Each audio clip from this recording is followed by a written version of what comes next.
అందరికీ నమస్కారం. ఓం గం గణపతియే నమః. ఓం నమః శివాయ. ఓం శ్రీ మాత్రే నమః. జ్ఞానానందమయం దేవం నిర్మల స్ఫటికాకృతం ఆధారం సర్వవిద్యానాం హయగ్రీవం ఉపాస్మహే. అందరికీ నమస్కారం. ఈరోజు మనము శుక్రుడు వివిధ ద్వాదశ రాశుల్లో ప్రయాణించినప్పుడు ఎవరెవరికి ఏ ఫలితాలు ఎలా ఉంటాయో అవి చూద్దాం. అయితే నేను ముఖ్యంగా అందరికీ చెప్పాల్సి ఎప్పుడు ప్రతిసారి చెప్తూనే ఉంటాను. ఇప్పుడు కూడా చెప్తున్నాను మళ్ళీ కూడా. మనము రాశి ఫలితాలు అంటే చంద్రుడు ఉన్న రాశిని రాశి అంటాం. సో చాలా మందికి ఒకవేళ తమ పుట్టిన తేదీ, నక్షత్రం ఇవన్నీ ఏమి తెలవకపోతే వాళ్ళు ఏంటంటే వాళ్ళ నామ నక్షత్రంతో రాశి వాళ్ళు పెట్టేసుకొని దాని ద్వారా ఫలితాలు చూసుకుంటారు. అలా కాకుండా జన్మ జాతకం కనుక ఉన్నట్టయితే అప్పుడు ఆ రాశి ఫలితాలు రాశి కంటే ఎక్కువగా మనకి లగ్నం ఫలితాలు బాగా వర్తిస్తాయి. సో ఇక్కడ ఏంటంటే వృషభ రాశిలో శుక్రుడు ఆల్రెడీ ట్రాన్సిట్ పొందుతున్నాడు, అంటే ప్రయాణం చేస్తున్నాడు. అయితే ఇది మనకి మే 14వ తారీఖు వరకు మనకి శుక్రుడు వృషభ రాశిలోనే ప్రయాణం చేస్తుంటాడు అన్నమాట. సో వివిధ లగ్నాల వారికి అంట, లేదా లగ్నాలు తెలియని వారికి రాశి ఎలాంటి ఫలితాలు ఇస్తాయి మనం ఇప్పుడు చూద్దాము. వృషభ రాశిలో శుక్రుడు వచ్చాడు అంటే ద్వాదశ రాశుల్లో అది రెండవ రాశి అవుతుంది. రెండవ రాశి అతి ముఖ్యమైనది వృషభ రాశి. వృషభ రాశి తన సొంత రాశి అవుతుంది, అంటే తన సొంత ఇంట్లోకి శుక్రుడు ప్రయాణం చేస్తున్నాడు. అది కూడా శుక్రుడు ఇప్పుడు ఒంటరిగానే ఉన్నాడు.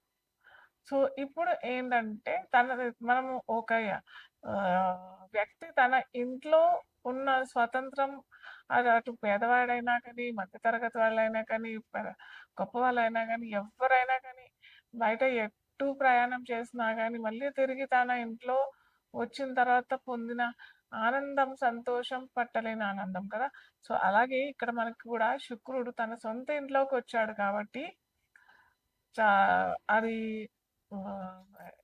కలిపురుషలో రెండవ రాశి అవుతుంది కాబట్టి చాలా మంచి ఫలితాలు వస్తాయి. ముఖ్యంగా మనకి ఫైనాన్స్ పరంగా అయినా, డబ్బుల పరంగా అయినా, ఏమంటారు, వివాహ సమస్యల్లో ఏమన్నా సమస్యలు వస్తున్నాయి అని అంటే, అటు దాంపత్య జీవితంలో ఎటువంటి ఇబ్బందులు వచ్చినా కానీ అక్కడ కూడా మనకి ఈ శుక్రుడు ఈ ట్రాన్సిట్ వల్ల, అంటే సంచారం వల్ల ఖచ్చితంగా మంచి ఫలితాలే వస్తాయి. సో ముఖ్యంగా మనము ఇప్పుడు మేషరాశితో మనము ఒక్కొక్క రాశి వాళ్ళకి ఎలాంటి ఫలితాలు ఇస్తారు, లగ్నం అంటే లగ్నం తెలియని వారికి రాశి అని అనుకున్నట్టయితే ఎలాంటి ఫలితాలు ఇస్తాడు విత్ రెమెడీస్ మనం తెలుసుకుందాం. కన్యా లగ్నం లేదా రాశి అని అనుకున్నట్టయితే కన్యా లగ్నానికి అధిపతి ఎవరు? బుధుడు. సో ఇక్కడ బుధుడు ఏంటంటే బుధుడికి ఈ కన్యా లగ్నం వాళ్ళకి వృషభ రాశి నవమ రాశి అధిపతి అవుతాడు. సో నవమ రాశి అధిపతి అయిన శుక్రుడు తన సొంత ఇంట్లోనే ఉన్నాడు కనుక అద్భుతమైన ఫలితాలు ఇక్కడ మనకి కనిపిస్తాయి. ముఖ్యంగా ఇన్ జనరల్గా కన్యా రాశి వాళ్ళు, కన్యా లగ్నం వాళ్ళు ట్రేడింగ్ పరంగా అయినా కానీ, ఫైనాన్షియల్ బిజినెస్లో అన్నా కానీ, ఏమంటారు, కమర్షియల్ ఆర్ట్స్ దాంట్లో అయినా కానీ, కళల రంగంలో అయినా కానీ ఇలాంటి వాళ్ళు ముఖ్యంగా ఉంటారు. సో ఈ రంగంలో ఉన్న వాళ్ళందరికీ, కన్సల్టెన్సీలో ఉన్న వారికైనా కానీ, ఈ రంగంలో ఉన్న వారందరికీ ఇవన్నీ కాకుండా మీరు పర్సనల్గా ఏ బిజినెస్ చేసినా కానీ ఈ రంగంలో ఉన్న వాళ్ళందరికీ మటుకు మంచి ఫలితాలే ఇస్తాడు. అయితే నవమంలో సంచరిస్తున్నాడు కాబట్టి, నవమాధిపతి నవమంలో సంచరిస్తున్నాడు కాబట్టి కొద్దిగా స్థాన చలనం, అంటే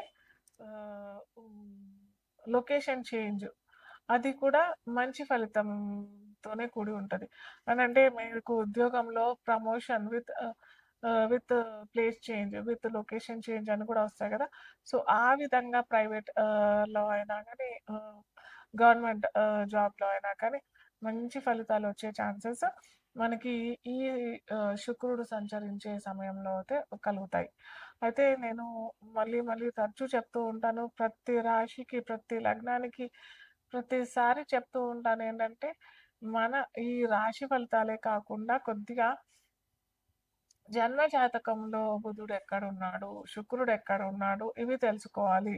ముఖ్యంగా శుక్రుడు వీరికి భాగ్యాధిపతి అవుతాడు. కాబట్టి ఎప్పుడైతే మన జన్మ జాతకంలో భాగ్యాధిపతి కనక బాధక స్థానంలో అయినా కానీ లేదా షష్ట, అష్టమ, ద్వాదశ రాశుల్లో గనక ఉన్నట్టయితే అక్కడ ఏందంటే భాగ్యం ఇచ్చేవాడే కుంటుపడిపోతే ఎలా ఉంటది? ఇచ్చేవాడే అంటే మనకి ఇచ్చేవాడే అతనికే ఏమీ లేదనుకో ఎక్కడి నుంచి ఇస్తాడు? సో, ఈ విధంగా శుక్రుడు కనుక కుంటుపడిపోతే మీ జన్మ జాతకంలో చెప్తున్నాను. కనుక అలా అయినట్టయితే ఖచ్చితంగా మనకి జ్యోతిష్ శాస్త్రంలో లేదు ఆహ్, కాదు, కూడదు అన్నట్టయితే ఎక్కడ లేదు. సో, చిన్న చిన్న రెమెడీస్ ద్వారా మనం ఖచ్చితంగా మంచి ఫలితాలైతే పొందవచ్చు.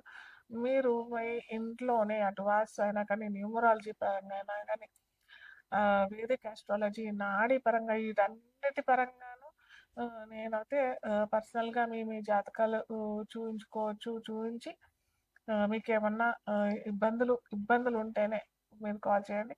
ఇబ్బందులుంటే మాకు డబ్బులు రావట్లేదు, నిలవట్లేదు లేదా బిజినెస్ ఎదగట్లేదు ఇవన్నీ అని అనుకుంటే ఖచ్చితంగా మీరు టీమ్ వాళ్ళని సంప్రదించవచ్చు. చక్కటి రెమెడీస్ ద్వారా చిన్న చిన్న రెమెడీసే కానీ అత్యద్భుతమైన ఫలితాలైతే వస్తాయి. మీరు చేసుకోవచ్చు. అందరూ హాయిగా ఉండాలి. అందులో అందరూ బాగుండాలి. అందులో మనం ఉండాలి అన్న కాన్సెప్ట్‌తో మనం బయలుదేరితే ఖచ్చితంగా మంచి ఫలితాలే. సో, ఇప్పుడు నా చేతిలో చూస్తున్నది ఇదేంటంటే 7 చక్ర క్రిస్టల్ బ్రేస్లెట్. సో, ఇది ఎవ్వరైనా ధరించొచ్చు. ఈ పర్టిక్యులర్‌గా ఈ రాశి వాళ్ళే అన్నట్టు అయితే ఏమీ లేదు. దీంట్లో మనకి ప్యూర్ క్రిస్టల్స్ ఉంటాయి. ఇక్కడ రెడ్ జాస్పర్ ఉంటది. ఇక్కడ గ్రీన్ అవెన్స్‌రిన్ అనేసి అంటే క్రిస్టల్స్ పేర్లనమాట ఇది. గ్రీన్ అవెన్స్‌రిన్ ఇక్కడ మనకి ఇది చూసినట్టయితే యెల్లో సఫారు. ఇది చూసినట్టయితే బ్లూ సఫారు.